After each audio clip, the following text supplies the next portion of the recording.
ഞാനിപ്പോൾ നിൽക്കുന്നത് പൊന്മുടി തൂക്കുപാലത്തിന് സമീപമാണ്. ബ്രിട്ടീഷുകാർ പണിത തൂക്കുപാലം എന്നാണ് ഈ തൂക്കുപാലത്തെ അറിയപ്പെടുന്നത്. ബ്രിട്ടീഷ് ഭരണകാലത്ത് ഈ ബ്രിഡ്ജിനെ സസ്പെൻഷൻ ബ്രിഡ്ജ് എന്നാണ് അറിയപ്പെട്ടിരുന്നത്.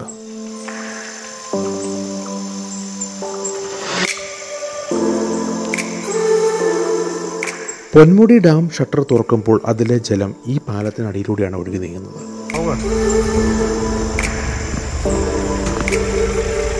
ബ്രിട്ടീഷ് ഭരണകാലത്തിൻ്റെ അവശേഷിക്കുന്ന ചില ഓർമ്മകളിൽ ഒന്നാണ് ഈ തൂക്കുപാലം.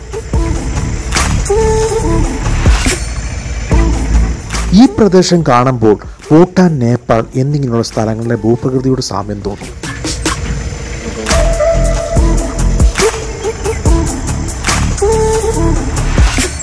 ബ്രിട്ടീഷുകാർ പണിത സസ്പെൻഷൻ ബ്രിഡ്ജിനോട് യാത്ര പറഞ്ഞുകൊണ്ട് ഞാൻ എൻ്റെ യാത്ര തുടരുന്നു.